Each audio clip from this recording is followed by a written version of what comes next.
Welcome to Ptolus, Tales Under the Spire, the dramatic reading of our Play-by-Post campaign, which has been running since 2017. This is Chapter 1, Part 7. I urge you to go back and listen to the previous parts if you have not already. Let's dive in. Vo heard the driver mutter under his breath as he snapped the reins and rumbled away. "Cheap Richies, no tip. Blech!" No one answered the door, so Vo finally tried the latch and the door opened. Inside, stairs led up and down from the landing they were standing on. There were 6 doors in total. Vo checked the paper, and the address included number 6. She climbed the stairs and knocked on the door with a 6. Ilsandrin opened the door a crack with a clearly worried look on her face. Seeing Vo, she looked over and saw Talon, then relaxed. Ilsandrin had a narrow, pretty face with long golden hair and sharp gray eyes. She was wearing modest garments, but she sported numerous rings on her hands. Vo could tell by the looks of them that they were probably fake precious metals and stones, just for show. "Hello, I'm Ilsandrin. Are you Vo? I've been expecting you. Last night a messenger arrived from House Cath, letting me know you would be coming. Thank you so much for helping to protect me. And you are?" She shook Vo's hand in the delicate and feminine palm-down method, then extended her hand flat to Talon as she asked. He answered with his name and explained he was there to assist with her protection as well. "Well, thank you, both of you. Well met, and welcome to my home. Would you care for some tea?" When Vo heard the driver say what he said, Vo made a mental note to do something about it the next time they rode with him. Entering the building, after figuring there was more than one room, Vo knocked and Ilsandrin answered after a second or two. Sitting down now and the introductions complete and tea offered, Vo answered politely with a "yes, please." They had some light talk before Vo asked about this person that is messing with Ilsandrin. What has been done to keep this man away from you thus far? We want to make sure we aren't repeating failures in your protection. "Oh, very little," said Ilsandrin. "The security of the theater is quite simple. It's mostly older men just trying to earn coin by telling people they can't go into certain places. This man has been leaving me threatening notes, along with gifts. I'm so thankful that House Cath is willing to help." The lack of security of any kind had Vo wondering why. These people who came to perform needed protection from the extreme fans. What if there were fights and such? Perhaps a visit to the city garrison would do some help to at least have a patrol check in now and then. The company itself, though, would be responsible for the security of their people. House Cath will always look after their protégés. You are quite welcome. Vo got a good description of the man who was causing the problems. Then she asked, when will we be leaving for the Crown Theater?" "I have a performance tonight," said Ilsandrin. "I will likely head over there around the 18th hour, or maybe I should go on around the 20th hour to perform." "Very well then," said Vo. "Have you ever seen him along the road to the theater, or has he always just arrived there?" Vo asked. "Do you happen to know the man's name?" Ilsandrin shook her head. "Sadly, I do not. He always signs his letters and notes with, 'Your biggest fan.' He has shown himself a couple times on the street or near the audience doors, but as soon as I see him, he always disappears when I make eye contact." Feeling she had enough information, Vo asked the girl, "So what is your specialty for music? If you wouldn't mind a preview, Talon and I would welcome the music while we wait and go." "Oh, I would love to," said Ilsandrin with a little bit of trepidation in her voice, "but I'm supposed to save my voice before a performance night. If you will attend the show tonight, though, then my specialty is opera. I don't know how I have a knack for it, and I didn't really know until House Cath found me and they started tutoring me. Now I simply love it." "Ah, I hadn't realized that was your talent," said Vo. "I understand fully that you need to rest your voice for your performance, and we will absolutely be watching from the audience. How else are we going to keep an eye on you?" Vo giggled as she said the last part. "Is there anything you would like to do before your performance this evening? I'm not sure how long you've been cooped up, or if you just wanted to get out. It is raining, and you may not want to risk getting sick." "Thank you," said Ilsandrin. "I have been cooped up a bit, but I don't want to do anything since there's only a few hours until I perform. I will rest a bit, and then we can head over." A few hours passed with little for Vo and Talon to do. The rain continued to pour down outside, splattering against the apartment window. Finally, Ilsandrin came from her room and said she was ready to go. She was wearing the same clothes as before and explained she would get dressed and ready at the theater. She threw a heavy cloak over herself and a tall pair of boots to keep out the rain. "The theater's actually right around the corner, which you probably already knew. Sorry. We can go down the alley instead of the main road to get there faster. I haven't felt safe enough to do that recently."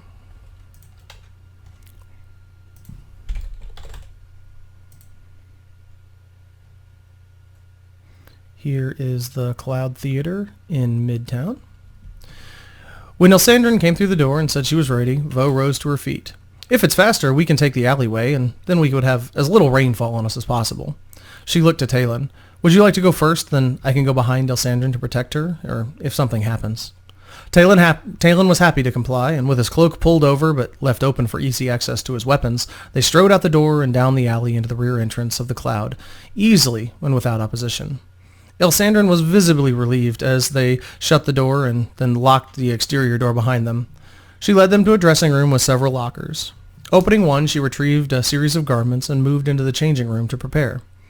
Once in Ilsandrin's room, Vo asked, "So, where would it be best for us to see this man? Does he have a pattern in which he stays somewhere in the auditorium?" Ilsandrin replied, "He has done a little bit of everything, but nothing consistently. He's appeared in the hallways here, he's been in the back of the audience, then he's even followed me on the road. He was in the alley once, but I ran away." She sighed frustratedly and apologized for not being more help. Vo patted Ilsandrin on the shoulder as she explained in frustration the lack of the man's pattern. "It's okay. We will just ensure that you are well taken care of. Leave that up to us, and you just sing your heart out." Before Ilsandrin was ready to go out, Vo had Talon check outside before having her leave, then completely checked backstage before allowing Ilsandrin to go out onto the stage. From there, they stayed close to the stage on the side so that they could see the audience. Ilsandrin came out to a light applause as the curtains were pulled back by men on either side of the stage pulling heavy ropes. Her performance was wonderful, and the light applause was a roar at the end. She really did have a powerful voice, and it was clear why House Cath wanted her in the stable of performers. The curtain fell without incident, but when they all returned to Ilsandrin's room, there was a large bouquet of flowers with a note. "You've spurned my advances for far too long. We are meant to be together. We must be together. Don't make me do something we will both regret. I loved you. Signed, your one true love." When the trio got back to Ilsandrin's room and found the flowers and note, Vo looked at Talon. "Looks like things just got a little bit more serious." Vo looked to anyone that was backstage with Ilsandrin, and while she was performing, then they asked them if they saw somebody enter her room. Vo went around and asked everyone if they saw anybody matching the description she gave of the man or of anyone that went inside. One stagehand said he had pointed someone in the direction of her dressing room because he had flowers he wanted to deliver. The description matched what Vo had already been told. Talon was unable to find anyone else who saw the man or noticed anything suspicious. "Well, it looks like he's trying to evade us. Has he left flowers before? Have you seen him after? You would think there would be something else to it. You didn't avoid him this time, so it doesn't make sense to me." Ilsandrin nodded. "He approached me in the beginning, and I politely brushed him off. Then he approached me a couple more times, and each time it got more forceful. The last time I screamed, and he ran away. I'm not sure what he wants from me now." Vo nodded. "Well, I think what I would like to do is just stay by your side for a while, and we can figure this out together." She looked at Talon. "I would love for you to join me in this, but I also don't want to keep you from what you were doing at the Minstrel. I'm sure they're wondering where you've been. I'll leave the choice to you, but know that I want you by my side." Talon nodded. "It has been 2 nights. I don't want to wind up losing my spot. Let me run over and play some tonight if they haven't already replaced me. I'll come to Ilsandrin's home in the morning." Together, Vo and Ilsandrin walked back to the woman's apartment, while Talon headed off to the ghostly minstrel, leaving the 2 women for the night. With just the 2 of them home now, Vo made it a point to get to know her a little bit better. It got late finally, and Vo ensured the door and windows were all locked before heading to bed herself. The night passed uneventfully with light and polite conversation, and in the morning, Talon knocked on the door. When Vo let him in, she asked about his night at the Minstrel, and he explained that it was all right, but since he'd started late, he didn't earn as much coin.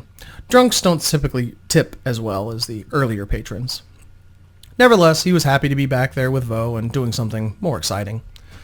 Talon inquired if anything had happened during the night, and when the ladies informed him nothing had, he was rather happy, mostly because he didn't miss any of the action. "Well, Vo, what do we do next to catch this guy?" Vo turned to Ilsandrin and asked, "When is your next performance? And also, do you go outside at all lately? If not, then how do you eat and such?" Ilsandrin shook her head. "I do not leave except to go to the theater for fear of running into him. I cook here. House Cath has made sure I had enough food and drink supplied. I won't be performing tonight, but the following night I will be." Vo nodded. "Okay, so we go tomorrow to the theater, and we'll have a different plan laid out this time. When you head to the stage, one of us will be in your dressing room, while the other will be able to keep an eye on you.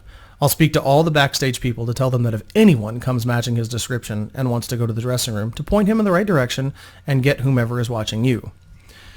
We will also tell whoever is working the front that if they see a man, that they immediately should come in and notify us if he matches that description. Talon headed out early that evening to head to the minstrel and returned the following morning once again with a few hot breakfast pastries for the ladies. I figured you'd like a treat of something, since that way you didn't have to cook for yourself. The three prepared that evening, then headed to the theater once more. Vo smiled at the thought from Talon. He was a sweet man and quite tasty too. The day passed, and when it was time to go, Vo asked to leave a little earlier so that she could do all the things she mentioned. The trio went down the same alley, minus the precipitation this time, and entered the Cloud Theater. They headed straight for the room where Elsandrin changed. Talon stayed with her while Vo went around to everyone, sharing her plan to help the singer be rid of the annoying and possibly dangerous fan. When she returned, Talon asked, "I would like to be the one to remain in the room. I prefer to put myself in danger rather than have you here. You can keep a lookout and come to my aid if necessary." Having completed telling everyone the description of the man bugging Elsandrin, Vo returned to the changing room. When Talon pulled her aside and told her that he would rather be the one to be put in danger, it warmed her heart. How could she ask this of him? He wasn't a part of the house, and this was just a mission for him. For her, it was much more than that. She could see the look of determination in his eyes, though, and so she put her hand to his tricep and rubbed his arm. "You're too kind to me, my love. I will come as quick as I hear anything." If something to happen to him, she would hate herself for a long time. With that, everyone took their place. Vo had her eyes peeled as Elsandrin worked through a new song she hadn't heard during a previous performance. Her voice echoed beautifully throughout the building. Her operatic vibrato was incredible. Elsandrin had amazing breath and voice control. It was a wonder she was simply performing at low-priced dives before House Cath found her. Thank goodness for their talent scouts. There was no reason to let talent like this go to waste. Vo's head shot up as she recognized the man at the back of the theater, standing by the doors, captivated by Elsandrin's performance. Having spotted the man that was basically terrorizing Elsandrin, Vo slid into the shadows and slunk back to the dressing room while Elsandrin continued to give it all on her stage. Vo opened the door and she called out to Talon quietly, "He's out front. We need to get out there." Talon jumped up from his seat and followed her lead. As they left the room, she told him to head to the front from the left, and she will go from the right. Don't give it away that you're in a hurry either. It may scare him. They moved from backstage beneath the balcony overhangs on the aisles. Both moved as inconspicuously as possible, but Talon could not keep his eyes off the man. Vo knew Talon was made as the man spun and quickly moved out of the doors into the lobby and quickly through the doors out onto the street. Vo saw the recognition by the man, and as soon as he began to run, Vo took up the chase, waving to Talon across the way. The back half of the theater seemed to turn as the two armed individuals began to run down the aisles. The two aged ushers stood to reprimand them, but the duo blew past them and out the doors before the older men even got a word out. Talon and Vo each went out a separate door and slid on the rain-slick landing. A light drizzle had coated everything. They looked left and right, then noticed the bearded man looked over his shoulder back at them and picked up his already brisk pace. They took the steps two at a time until they reached the equally slick street. They both began to run full out after the man. Only a few long strides in, their boots slipped out from beneath both of them, and they hit the ground. Vo rolled with the fall and somersaulted back onto her feet as Talon less gracefully rolled and stood to increase their chase once more. The obviously older man was not as fleet of foot or as fast as they. Quickly they halved the distance and were closing fast with a speed walking man. As Vo and Talon passed an alley off Dragon Street, they heard a young woman's scream rip through the air. Vo's sharp eyes saw down the alley as they sprinted by that two men were attacking a young man who went down with arms and feet flailing in the alleyway. Vo almost stopped in her tracks when she heard the scream. As she sped after the man, she looked down an alley and saw what had caused it. The woman now on the ground with two men over her. Vo called down to the alley to the men in a sing-song voice while pulling her blade out of her scabbard. As the blade exited the scabbard, it took up a melody that Vo had given. Then she sped down the alley towards the men. Talon heard the scream as well, but didn't see what his partner had. He slid to a stop, looking at the man escaping, then looking at his partner, drew her blade and charged down an alley. Figuring she knew a shortcut, he trusted her and charged after as well. Talon shouted out as his sword cleared its scabbard, "They're Pale Dogs! Kill them!" You know the Pale Dogs were simply a group of mostly young men who usually terrorized the already dangerous Warrens. Each of those two bore the double finger ring of the gang as well as the trademark black painted fingernails. The two attackers were little more than boys wearing cobbled-together leather armor, none of which was made for them, and few of the pieces matched. One carried a club and the other a rusted short sword. Talon's darker side escaped as he charged the two youth. He picked up a haunting song as he ran towards them. Vo rushed to the two men and told them, "Sit down and you won't be hurt." Vo didn't know what Talon did, but his music was eerie. Seeing the men already drop their weapons, she kicked them away. She grabbed a rope and began to tie both of them up. They cowered as Vo wrapped the rope around them. The young woman stood up. "Oh, by all of the gods, thank you." Finished with tying up the two thugs, Vo looked at the woman. "What are you doing out here at this time?" Vo looked over to Talon, whom had calmed down now. The man showed her something she hadn't seen before, a darker side to him than she had known. She would have to ask him about this when they were alone. "I had to work late tonight, and I was just heading home." The young woman was breathless. She was rather attractive thing, slight of frame, but curvaceous, which most men seem to be drawn toward. Her soaked and matted hair was disheveled, but she could tell long and curly brown. "How far do you live from here?" Vo asked. "If it isn't too far, we could escort you, but we have pressing business to attend to." Then Vo thought a bit more. "Or Talon can make sure you get home safely, and I can return to the theater to watch our ward. What do you think, Talon?" Talon growled under his breath. "Well, since the necro lover escaped, I'll take this one home and meet you back at the theater. Don't leave her dressing room until I return, though, please. Then we can both take Ilsandrin back to her apartment." Who escaped?" the young woman asked. "Oh, I'm so sorry, but thank you so much for saving me. What are you going to do about these two?" She pointed to the tied-up pale dogs. The pale dogs looked up at her and, in his youthful voice, growled, "You better let us go, or you're gonna be sorry." Vo chuckled. "Okay, Talon, I will stay at the dressing room. On the way, I'm going to find some authorities to hand these two over. The City Watch should enjoy having them." With that, she roughly pulled up the two youth and began to push them out to the main street, then head back toward the theater. If there weren't any City Watch guards along the way, she would bring them to the theater, then have them send a runner to get some. "Ha! If they even care," said Talon. "Small fish like this, they'll probably just let go." He huffed and then headed off, leading the very shaken-up young woman. As Talon and the young woman moved off, the bigger of the two dogs spoke up to Vo. "Hey, lady, your man's right. They're just going to let us go, and you got nothing. Help us slit that filly's throat, and we'll give you good gold." When the bigger of the two said his piece, Vo looked at him with a stern expression. "My man didn't say anything about letting you go. Perhaps you don't know me well enough. I'd rather slit your throat and leave you to the real dogs of the alley than just let you go. So unless you want to lose your tongue right now, I'd keep that large mouth of yours closed." The other stuttered as he spoke up, clearly afraid but desperate. 100 gold if you kill her. Not chump coins here, lady. Real good, solid gold. If you help us make her dead." Vo laughed. "You don't have 100 gold, you waif. All this talk has me wondering." All the talk of the coin being tossed around, Vo stopped and began to search their bodies to see what they had. Perhaps she'd just get the gold from them, then still turn them in. "Hey, that ain't right. Robbing us while we tied. You ain't got all of it on us. We was just paid after we were killing her. You kill her, or you help us kill her, and we'll take you to get all the reward. We won't take any as payment for you letting us go." Vo was able to find 10 gold coins on each of the pale dogs. With the gold in hand now, Vo tore off 2 strips of cloth and gagged the boys. She was tired of hearing their pleas. They were afraid, and that was too bad. They should have chosen a better profession. Vo had tied the rope around their whole bodies, including their hands. Then she was on the lookout for anybody from the group like the Sister of Silence or the City Watch Guards. They'd find these two interesting, especially with the crime they were about to commit. Shortly after she stole their money and gagged them, they decided to make a break for it. Each ran in an opposite direction, headed for the nearest alley from each other. They were each tied to one rope, and it hadn't been cut, so they were actually tied together, and Vo was holding on to a single piece, so it was very difficult for them to run in either direction. They simply ran and snapped against the rope, but Vo kept walking, tugging, and simply pulled the young boys along. She kept her eyes peeled for any of the guards or the Sisters of Silence. Unfortunately, almost nobody was out due to the nasty rain and the late hour.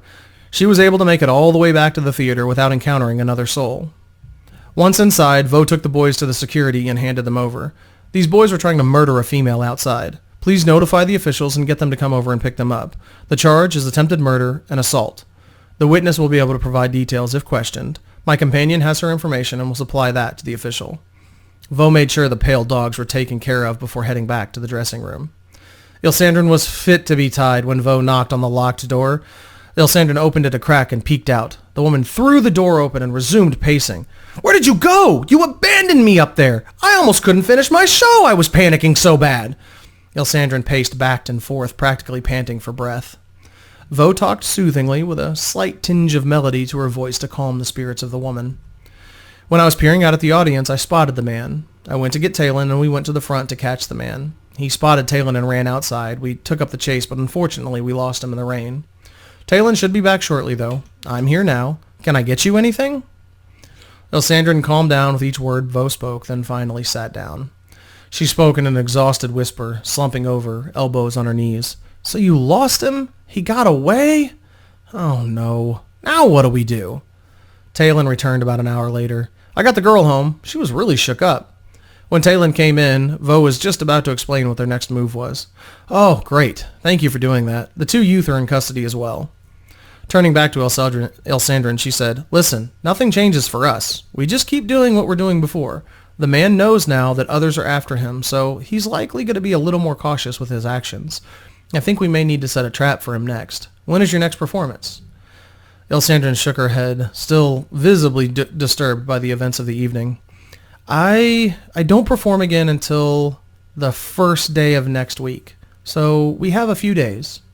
Vo nodded. "Okay, that's good. We can talk more about it once we are back at your apartment. Talon, will you come with me tonight? Or if you have to go to the minstrel, I understand, but if you can come back to the apartment after, I would much rather have you here." "Of course," Talon said. "I'll run my set at the minstrel, and then I'll come straight back over. I'll even try to leave a little early. The drunks shouldn't notice." With that, Talon departed the theater and rushed across the way to Delver Square. Vo and Ilsandrin made it uneventfully back to the young woman's apartment. This concludes Chapter 1, Part 7 of Tales Under the Spire, our story in the city by the Spire of Ptolus. Please like and subscribe to the YouTube channel. Leave some comments down below. If you aren't a member of the Ptolus website, it's ptol.us. We have some great resources on there. It is an unofficial website. I don't own that. It's all owned by Monte Cook, but I make this available to hopefully make your life easier at running Ptolus games. If you like this, let me know, and I try to release one of these every week. It doesn't always happen, but I greatly appreciate all of my amazing patrons, all of the awesome people over on our Ptolus Discord, and all of you, my fantastic YouTube subscribers. I obviously didn't put myself on camera today. I wanted to try this out where we're just showing the graphics, and I'm trying to find more graphics to show you during the retellings of these to give you some extra visualizations. I hope everybody has a great day, and until next time, stay out of the shadow of the spire.